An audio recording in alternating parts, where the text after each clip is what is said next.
الحمدللہ رب العالمین والصلاة والسلام علی خاتم النبیین اما بعد فاعوذ باللہ من الشیطان الرجیم بسم اللہ الرحمن الرحیم. پڑھیے الصلاة والسلام علیک یا رسول اللہ وعلی آلک واصحابک یا حبیب اللہ.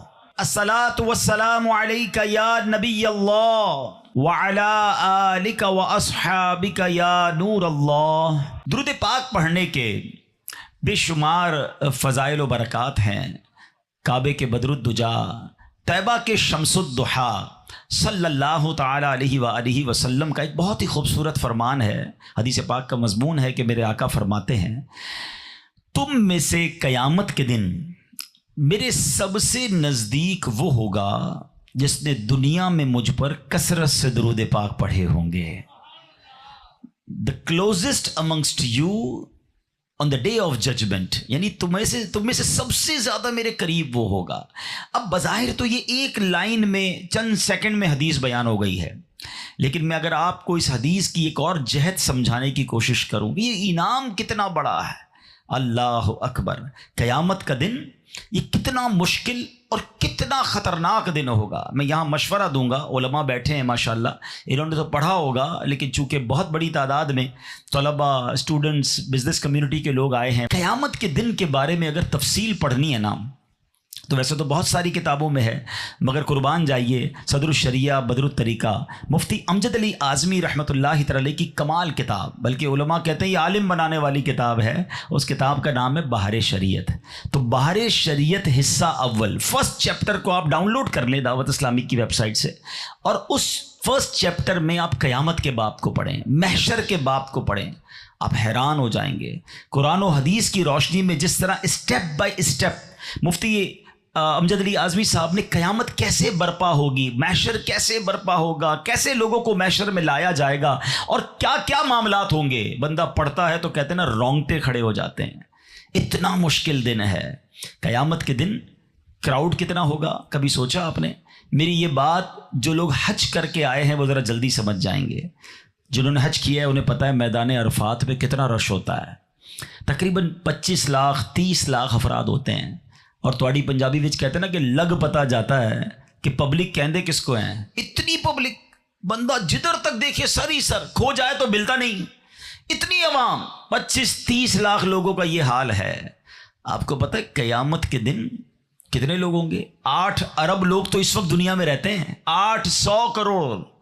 اور حضرت آدم سے لے کر قیامت تک جتنے اس دنیا میں آئیں گے سب قیامت کے دن محشر کے میدان میں موجود ہوں گے. ذرا بتائیے نا کتنے لوگ ہوں گے؟ اچھا 200 کروڑ مسلمان ہیں آج دنیا میں کم و بیش، ٹھیک ہے؟ اس وقت تک پتہ نہیں کتنے 100 کروڑ مسلمان ہو گئے ہوں گے. ایک سوال کروں کہ اس میدان محشر میں ان تمام مسلمانوں کے دلوں میں کس سے ملنے کی تمنا ہوگی، کس کے قریب ہونے کی تمنا ہوگی؟ اللہ اکبر. کبھی سوچا آپ نے؟ سب کے سب چاہیں گے نا کہ جناب رسول اللہ صلی اللہ تعالی علیہ وسلم کے قریب ہو جائیں، کیونکہ وہی شافع روز محشر ہیں. انہوں نے ہی بخشش کروانی ہے، انہوں نے ہی شفاعت کرنی ہے، انہوں نے ہی گرمی لگنی ہے تو جام کوثر پلانا ہے. ہمارے اعمال نامے کھلیں گے تو مدد انہوں نے کرنی ہے. He is one and only. Bareilly کے تاجدار امام عشق و محبت سمجھا رہے نبی پاک کا رتبہ کیا ہے. فرماتے عرش حق ہے مسند رفعت رسول اللہ کی، دیکھنی ہے حشر میں عزت رسول اللہ کی. کہتے ٹوٹ جائیں گے گناہگاروں کے فوراً قید و بند، حشر کو کھل جائے گی طاقت رسول اللہ. ارے وہ دن تو نبی پاک کے کمال کے ظہور کے دن ہوگا. اللہ اکبر. ایک اور جگہ اعلیٰ حضرت فرماتے ہیں نا، سنتے ہیں کہ محشر میں صرف ان کی رسائی ہے، گر ان کی رسائی ہے لو جب تو بنائی ہے. یعنی پتہ یہ چلا کہ سارا محشر چاہے گا کہ نبی پاک کے قریب ہو جائیں. اور پیارے آقا کیسے شفیق ہیں. قیامت کی مشکلیں بہت ساری ہیں. بڑی مشکل پتہ کیا ہے؟ زمین تانبے کی اور شدت کی گرمی. ہم امیجن بھی نہیں کر سکتے گرمی کتنی ہوگی. گجرانوالا کی گرمی میں 10 منٹ روڈ پہ کھڑے نہیں رہ سکتے.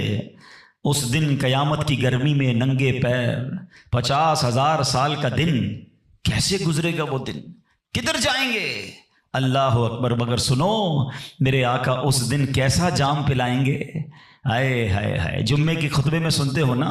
اب مثال کے طور پہ گرمی میں کھڑے ہوں, کوئی بندہ لا کے ایک گلاس پانی پلا دے, پانی پی کے تھوڑی دیر بعد پھر پانی چاہیے گا, پھر پانی چاہیے بھائی, دوسرا گلاس پی لو گے 5-10 منٹ بعد پھر پانی چاہیے.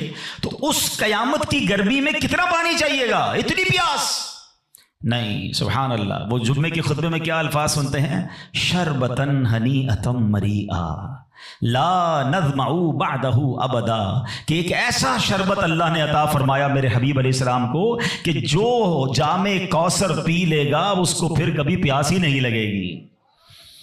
تو ہم کیوں نہ نبی پاک کے قریب ہو جائیں, لگنی ہے پیاس. مگر اعلیٰ حضرت, میں نے کہا نا محبوب کا ذکر ہوگا تو عاشق کا ذکر ساتھ ہی ہوتا رہے گا. میرے رضا کہتے ہیں ٹھنڈا ٹھنڈا میٹھا میٹھا ٹھنڈا ٹھنڈا اور میٹھا میٹھا پیتے ہم ہیں پلاتے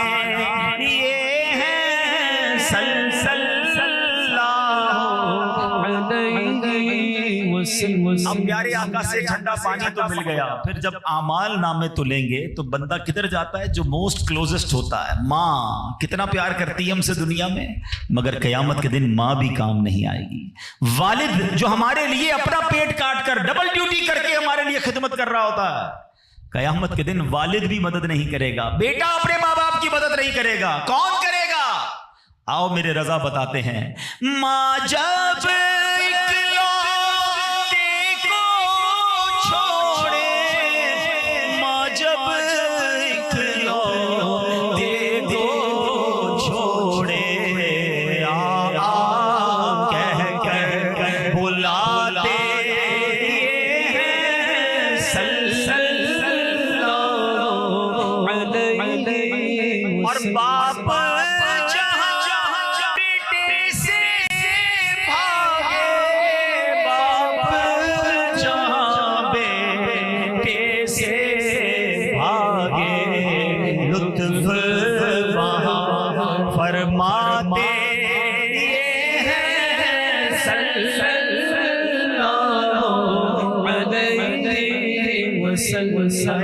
ایک مشکل ہو تو بیان کی جائے. قیامت کے دن اب اس گرمی میں, اس ٹینشن میں, جب ماں بھی ساتھ نہ دے, باپ بھی جواب نہ دے, اب اعمال نامے کھولے جائیں گے.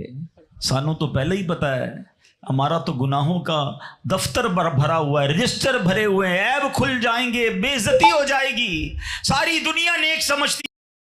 اب اعمال نامے کھولے جائیں گے.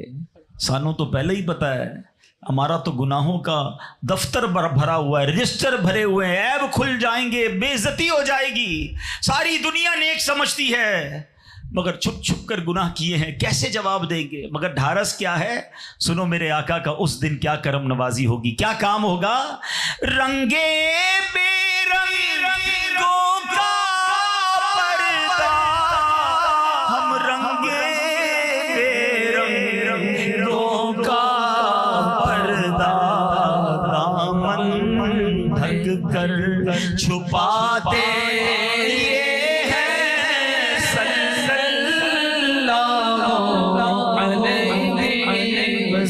اور اپنی بنی ہم آپ بگاڑے, اپنی بنی ہم آپ بگاڑے, کون بنائے بناتے یہ ہے صلی اللہ علیہ وسلم. میزان عمل جہاں اعمال تولے جائیں گے, جس کا پلڑا ہلکا ہو گیا, نیکیوں کا پلڑا ہلکا ہوا, اس کا کیا ہونا ہے؟ قرآن تو کہہ رہا ہے جس کی نیکیوں کا پلڑا ہلکا ہوا وہ تو گیا جہنم میں, بھڑکتی آگ میں. ہمارا کیا بنے گا؟ ہمارے تو گناہ ہی گناہ ہیں. مگر سید اعلیٰ حضرت ڈھارس دے رہے ہیں کہ سنو میرے آقا کتنے مہربان ہیں. اس دن نبی پاک کا انداز کیا ہوگا کہ اپنے بھرم سے ہم حلقوں کا, اپنے بھرم سے ہم حلقوں کا پلہ بھاری بناتے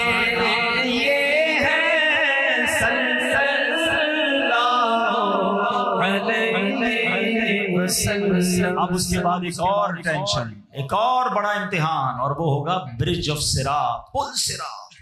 تلوار سے زیادہ تیز، بال سے زیادہ باریک، لوگ کٹ کٹ کر جہنم میں گر رہے ہوں گے. مگر سنو، میرے آقا کتنے مہربان کہ اس پل کے کنارے رب سلم امتی کی صدائیں لگا رہے ہوں گے. سجدے میں جائیں گے اور اللہ کو عرض کریں گے مولا میری امت کو سلامتی سے گزار دے. میرے رضا کیا کہتے ہیں کہ سلم کی ڈھارس سے، سلم کی ڈھارس سے پل سے پار لگا دے. یہ ہے صلی اللہ علیہ وسلم. اب مجھے بتاؤ جو میں نے حدیث بیان کے شروع میں پڑھی ہے، یہ چھوٹا ہی نام ہے. آقا فرماتے تم میں سے قیامت کے دن میرے سب سے نزدیک وہ ہوگا جس نے مجھ پر دنیا میں کثرت سے درود پڑھے ہوں گے.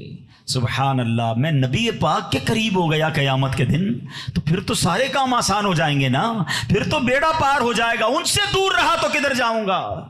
تو اے میرے پیارے اسلامی بھائیوں، پہلا مدنی پھول، پہلا میسج یہ لے لو کہ اب زندگی میں کثرت سے درود پڑھنے ہیں. میں آپ کو آج ایک تصور دینا چاہتا ہوں، کبھی کیجئے گا اس کو. میں نے اس کو پریکٹس کیا ہے، کبھی آپ بھی کیجئے گا. کبھی اکیلے کہیں بیٹھے ہوں، پیدل چل رہے ہوں، یا کہیں کسی جگہ پر واک کر رہے ہوں، آنکھیں بند کریں، ہاتھ میں تسبیح لیں اور درود پڑھتے رہیں، اور یہ سوچتے رہیں کہ محشر کا میدان ہے اور میں جتنے درود پڑھتا جا رہا ہوں اتنے قدم نبی پاک کے قریب ہوتا جا رہا ہوں، جتنے درود پڑھتا جا رہا ہوں میں اتنے قدم آقا کے قریب ہوتا جا رہا ہوں. آپ یقین کریں تسبیح رکھنے کو جی نہیں چاہے گا، اور قریب ہونا ہے نا، اور قریب ہونا ہے. اربوں لوگوں میں کیسے قریب ہوں گا؟ نبی پاک نے گیٹ پاس دے دیا ہے کہ جس کو قریب آنا ہے نا اس کو زیادہ درود پڑھنے ہیں. تو اب آپ کی مرضی ہے، موبائل فون پر گھنٹوں ضائع کرنے ہیں یا پیارے آقا پر درود پڑھ کے ان کا قرب حاصل کر لینا ہے. یقین کیجئے جو قریب ہو گیا نا وہ اس کا ویسے ہی بیڑا پار ہو جانا ہے. اللہ مجھے بھی اور آپ کو کثرت سے درود پاک پڑھنے کی توفیق عطا فرمائے. آئیے مل کر محبت کے ساتھ باواز بلند درود پاک پڑھ لیں. صلو علی الحبیب صلی اللہ تعالی علی محمد صلی اللہ علیہ وسلم.